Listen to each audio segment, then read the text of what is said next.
Hello everyone. Okay, let's see another problem. And this is again from J Advance 2025 papers. And this is a problem from probability. बहुत आसान problem है वैसे तो. It's just कि probability थोड़ी confusing होती है इंट्यूटिव सेंस में.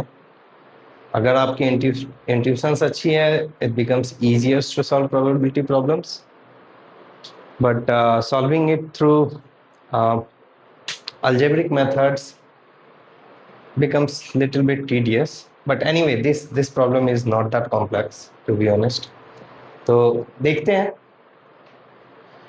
चलिए प्रॉब्लम क्या कह रहा है, और जब भी मैं प्रॉब्लम दूं आप उसको पहले कोशिश करो खुद से सॉल्व करने की. उससे क्या होगा कि आप जब भी प्रॉब्लम को सॉल्व करोगे ना खुद से, तो आपको अपने मिस्टेक समझ में आएंगे, आपके अपने कंसेप्चुअल गैप समझ में आएंगे जब आप बाद में इस वीडियो को बाद में देखोगे. तो जब भी प्रॉब्लम आती है आप वीडियो को पॉज कर लो. पॉज करने के बाद आप पहले सॉल्व करने की कोशिश करो खुद से, एंड उसके बाद वीडियो को कंटिन्यू करो.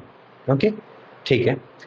तो ये प्रॉब्लम बोल रहा है 3 students S1, S2, S3 are given a problem to solve. Consider the following events. Event U says at least one of S1, S2 and S3 can solve the problem. Event V says S1 can solve the problem given that neither S2 nor S3 can solve the problem.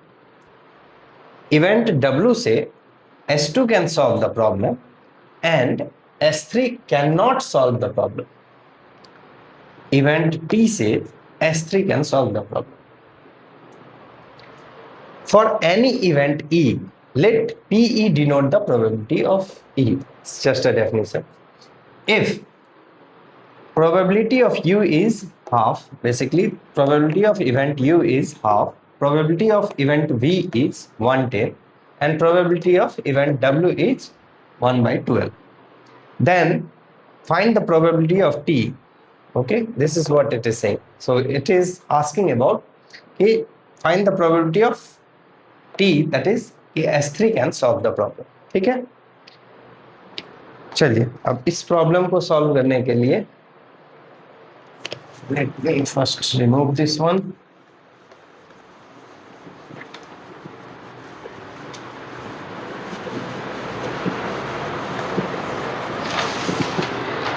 अब इस problem को solve करने के लिए मुझे एक चीज consider करनी होगी, and that is the independence of the event. अब इंडिपेंडेंस ऑफ द इवेंट क्या है? सो सबसे पहले हम समझते हैं इंडिपेंडेंस ऑफ द इवेंट क्या होता है. Two events when they are independent, then probability of A intersections B will be probability of A times probability of B. This is from definitions of the independence event. Independence event है क्या? तो suppose आप अपने problem में ही देख लेते हैं and think of it from intuitions perspective. तो अगर स्टूडेंट S1 है, वो अगर प्रॉब्लम को सॉल्व कर सकता है entirely not dependent on student S2. और ये प्रॉब्लम में डिफाइन नहीं किया हुआ है. जनरली प्रॉब्लम में sometimes they will give you that these are the events that is independent. Sometimes you might have to use your intuitive judgments to actually identify whether the event are independent or not. तो इस problem में हम वो assume कर रहे हैं कि S1, S2 and S3 can solve the problem independently. Solve the problem independently.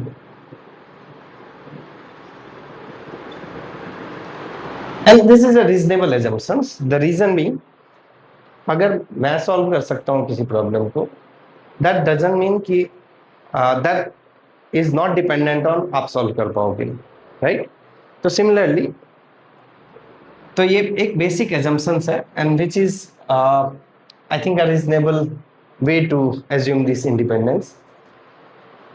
अब जब इवेंट इंडिपेंडेंट होंगे तो उसके जो probability of intersections of probability of event A and B is probability multiplications of that independent probability of their event. Okay, तो अब यहाँ पे हम एक एज्यूम करते हैं. अब वहां पे तो हमारे पास में इवेंट दिए हुए थे U, V, W and T.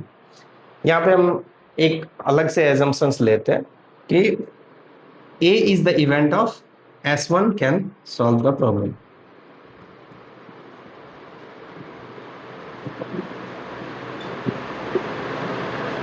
Okay, B with the event कि S2 can solve the problem.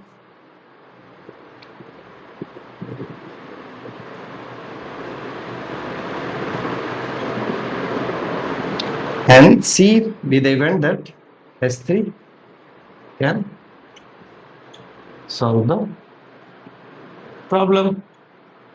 अब देखो हमारे पास में वहां क्या बोला था, T was the event that it was saying कि S3 can solve the problem. So basically it was saying probability of T will be the same as probability of C because C और T event same ही है, दोनों event same है, क्योंकि T में भी हमारे पास में वही थे और हमें निकालना भी यही है. तो basically probability of C is equals to probability of T, दोनों में से कोई भी एक निकाल लेंगे हम तो हमारा काम हो जाएगा.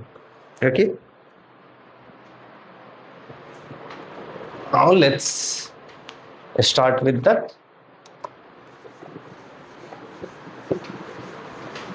solutions.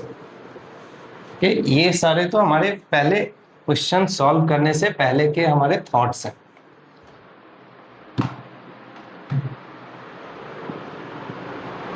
अब हमारे पास में क्या था event, what was the event U?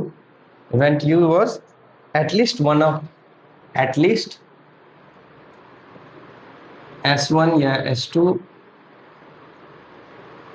or S3 can one of them, at least one of can solve the problem. ठीक है, तो अगर मैं इसको डिफाइन करूं, probability of U is, what is the probability of U? This is same as probability of A. A is S1 can solve the problem, or B basically S2 can solve the problem, or probability of C basically S3 can solve the problem. Okay, मतलब at least इसमें से कोई भी एक solve करेगा, that will qualify as probability of at least one can solve the problem. अब चूंकि independence event हमने एज्यूम किया है और यूनियन में तो चलता नहीं है इंडिपेंडेंस इवेंट के हमारे कोई फॉर्मूलेज वैसे सिंप्लीफाई करने के लिए इंटरसेक्शन में चलते हैं, तो इसको हम चेंज कर सकते हैं इसके डेफिनेशंस को. It is saying that at least one of them can solve the, I am saying 1 minus probability of A complement intersections B complement C complement. Okay, so what it says that neither of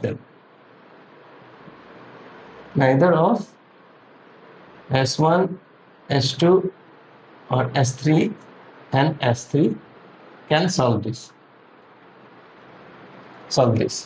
And 1 minus इसलिए किया because कोई भी event होता है probability of A is X, then 1 minus probability of A will be 1 minus X.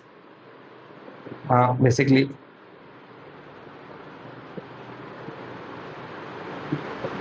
this is probability of A complement. Okay, and probability of A plus A complement basically is equals to 1. This is from the definitions. So probability के definition से ये आते हैं कि sum of all the probabilities of all the events will be equals to 1, and that's the base definitions of probabilities. Okay, तो यहीं से हमने लिया कि at least one of them solve means 1 minus neither of them can solve, both of them are same thing. Okay,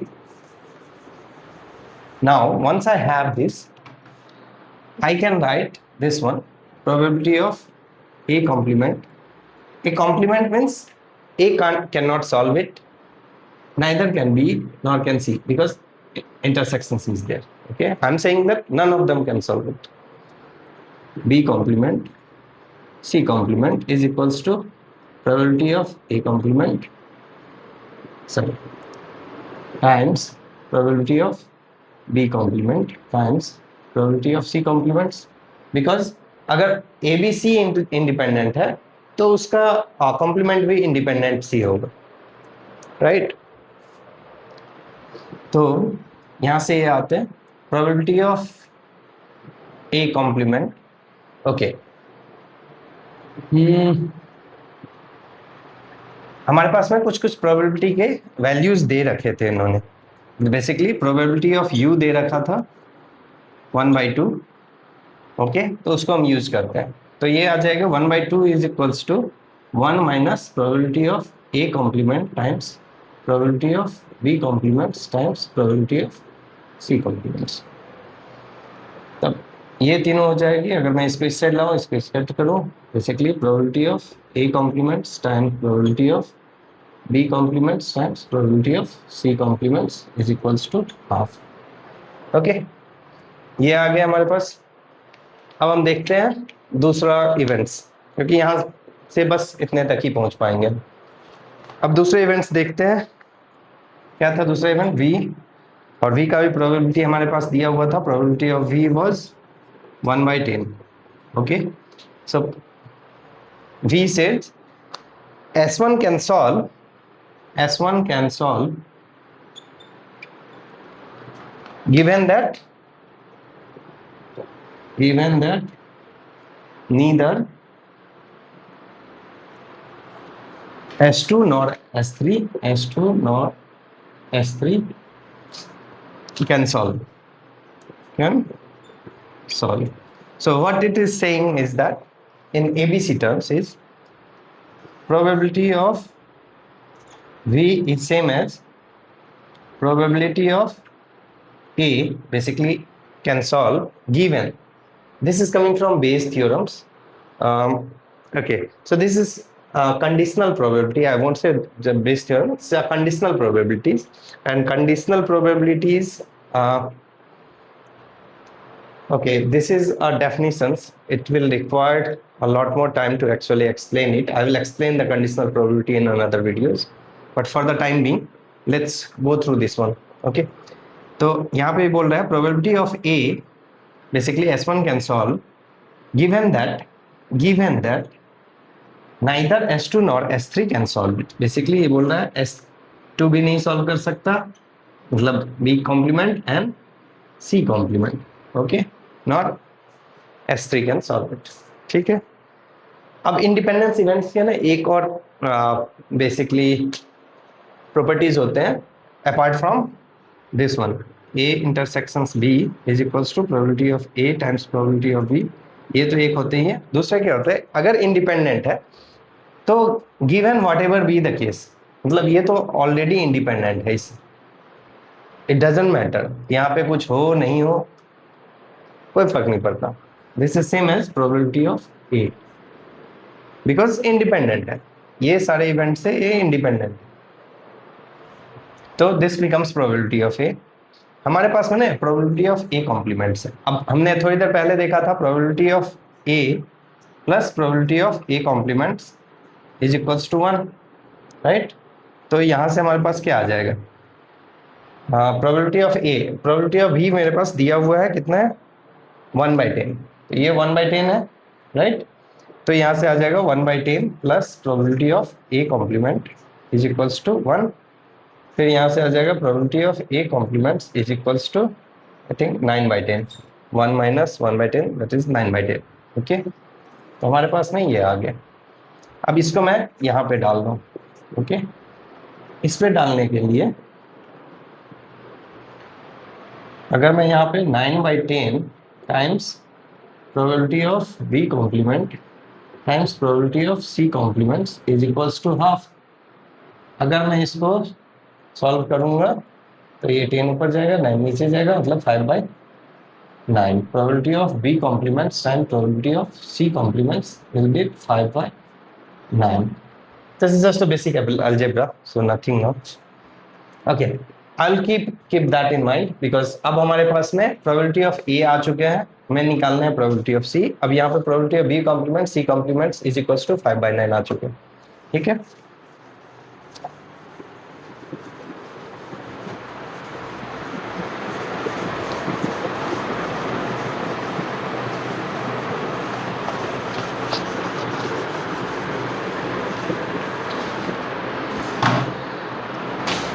यहाँ पे मैं लिख देता हूँ probability of B complement times probability of C complements is equals to 5/9।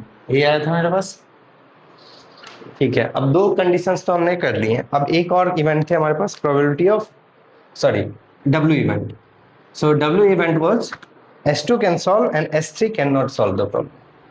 S2 can solve and S3 can't solve. So अच्छा, यहाँ पे ना एक मिस्टेक्स लोग कर देते हैं कि इसको भी बोलेंगे कि ये इंडिपेंडेंट है, तो प्रोबेबिलिटी ऑफ बेसिकली S2 इज B, इसको कर देंगे given S3 can not solve basically C complement, and बोलेंगे कि ये भी equal to probability of B हो गया, probability of W, and this is wrong. This is saying and, not given. Given का मतलब अलग होता है, एंड का मतलब अलग होता है। And means probability of W is saying is probability of B and probability of C complements. This is what it is saying. S2 can solve and S3 cannot solve. Okay. अब इसका value कितना था? 1/12. Okay, this is 1/12. इसको हम कैसे solve कर सकते हैं? अगेन दोनों इंडिपेंडेंट है। Okay, so it becomes probability of B times probability of C complements is equals to 1/12. अब प्रोबेबिलिटी ऑफ बी कॉम्प्लीमेंट्स यहाँ पे है, राइट? हम इसको ऐसे लिख सकते हैं 1 minus probability of B complement, right,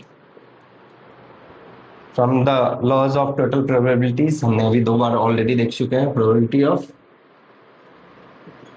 of B plus probability of B complement is 1. This is coming from law of total probabilities, and it says that whenever you combine all the probabilities, it will sum to 1.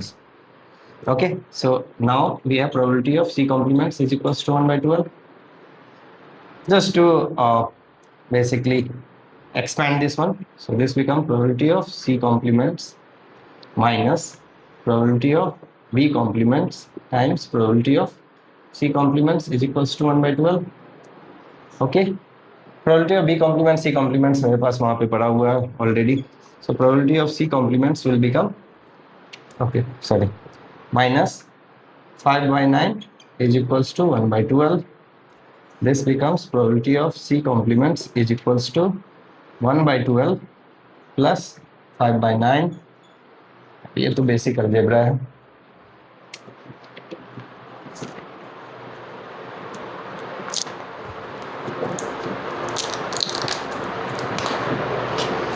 Okay, so this becomes 36, 3 plus 20, this is 20/36. Okay, so I have got probability of C complements. मुझे चाहिए क्या था? Probability of T, which is equals to probability of C complements, which is equals to probability of C, right, which is equals to 1 minus probability of C complements, again coming from laws of total probabilities. This is 1 minus 23 होगा ना,